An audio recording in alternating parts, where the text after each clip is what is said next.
Selamat siang Romo. Selamat siang Paskalis, Pastor Paroki Regina Pacis Tanjung Pandan. Selamat siang Mas Teja. Ya. Oke Romo, kita mau bicara soal gereja kita. Jadi kita pengen tahu nih Romo, ketika Romo masuk pertama kali menjadi pastor Paroki Tanjung Pandan ini, seperti apa sih kondisinya sebelum pada saat itu? Lalu perkembangannya seperti apa Romo?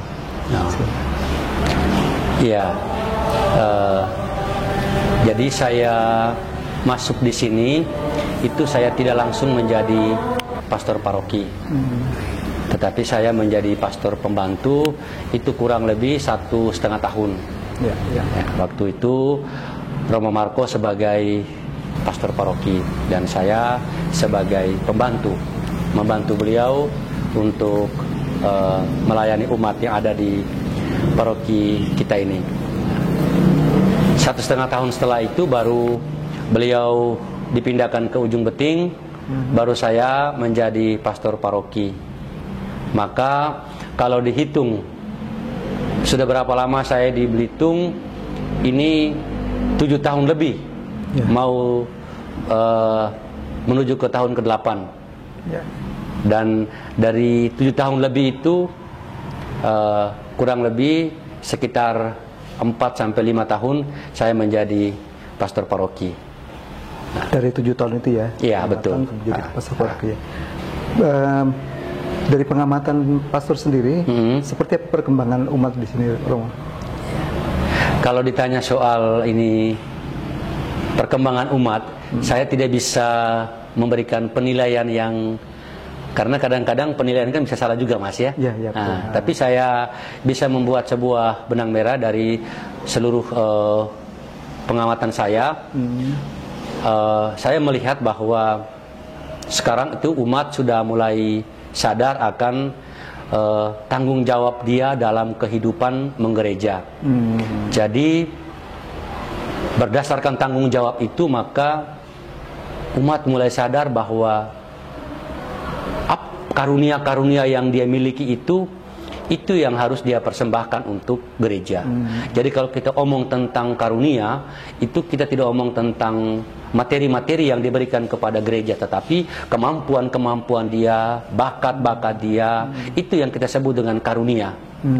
Kalau kita ambil dari kitab suci, itu kita ingat Yesus omong tentang perumpamaan tentang talenta, atau perumpamaan tentang uang dan mina. Jadi hamba-hamba yang punya talenta, hamba yang punya uang dan mina itu diberi oleh Tuhan, dan itu harus dia pakai untuk mempertanggungjawabkan itu di hadapan Tuhan.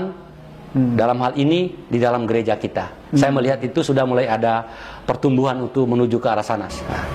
Memasuki ke 82 tahun Romo, paroki Regina Pacis Tanjung Pandan, mungkin Romo punya harapan-harapan nih kepada umat, mungkin kepada lingkungan di sekitar gereja, gimana Romo?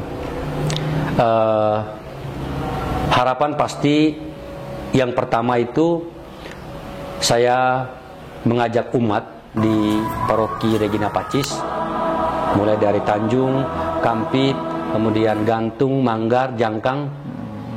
Kita sadar bahwa kalau kita sebagai orang yang dibaptis, maka tanggung jawab dan partisipasi itu harus lahir dari sebuah kesadaran bahwa saya sebagai orang dibaptis, apa yang harus saya berikan untuk Tuhan. Itu yang pertama. Lalu yang kedua, harapan mari kita jalan bersama-sama sesuai dengan talenta-talenta, sesuai dengan bakat-bakat yang kita miliki. Dalam hal ini di Pipa Paroki kita sudah punya seksi-seksi. Jadi seksi liturgi misalnya, dia bertanggung jawab untuk kehidupan liturgi umat di paroki, di KBG. Seksi keluarga, dia bertanggung jawab untuk kehidupan keluarga baik di paroki, di KBG. Seksi orang muda, demikian juga seksi bina iman anak dan remaja. Intinya bahwa semua orang sadar bahwa kita berjalan bersama-sama sebagai gereja partisipatif, sebagai gereja sinodal untuk menuju sebuah tujuan yang satu dan sama. Ya. Terus dalam rangka 82 tahun gereja kita, Romo. Iya, Mas. Ini tanggal 30 Maret. 30 Maret. 30 April. 30 April. Iya. Ya. 30 April itu kita akan mengadakan ziarah, Romo. Betul. Itu masuk dan tujuannya seperti apa, Romo? Mungkin Pak Romo saya jelaskan. Iya.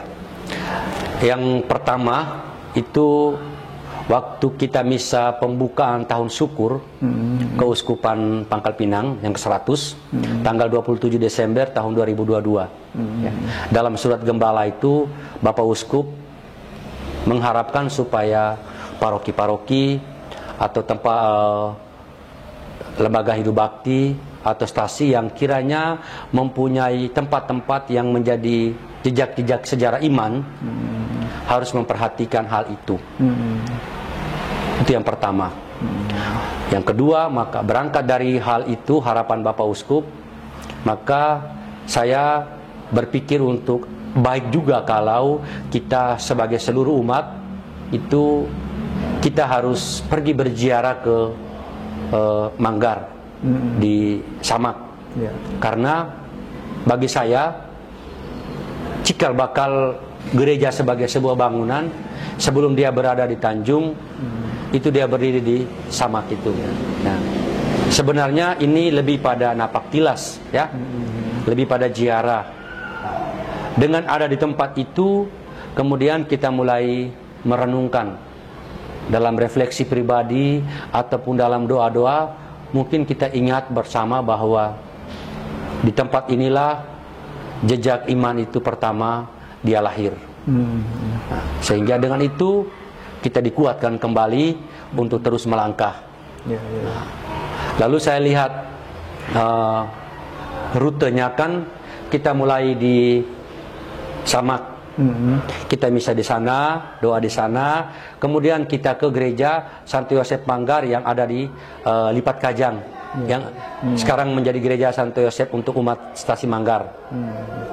Dari situ di hari yang sama, lalu kemudian minggu berikutnya tanggal 7 baru kita semua merayakan puncak perayaan hari ulang tahun paroki keuskupan. Itu kita rayakan di paroki pusat. Dan rutenya itu mengungkapkan itulah perjalanan iman sebenarnya. Ya, nah, Mas. Kurang lebih begitu. Oke, siap. Romo, ini yang terakhir nih ya. Ya, Mas. Kira-kira di 82 tahun usia paroki kita, mungkin kamu punya apa ya namanya, penyemangat untuk umat. Kira-kira seperti apa? Saya percaya bahwa umat kita di paroki ini bisa semua. Ya, artinya bahwa dengan kemampuan-kemampuan yang kita miliki, yang tadi saya sebut dengan karunia atau talenta tadi, saya kira semua itu bisa dipakai. Ya, bisa dipakai untuk kemuliaan Tuhan dalam hal ini, dalam gereja kita, di paroki, dan untuk keselamatan juga sesama kita umat. Hanya dengan itu, saya kira gereja kita pasti akan bertumbuh, ya, lebih berkembang lagi dan semakin maju. Oke, begitu, Mas. Nah, oke, terima kasih Romo, Pastor Fransiskus Paskalis, Pastor Paroki Regina Pacis Tanjung. Selamat siang, Romo. Terima kasih, Mas Teja. Selamat siang juga ya. Oke, terima kasih. Terima kasih.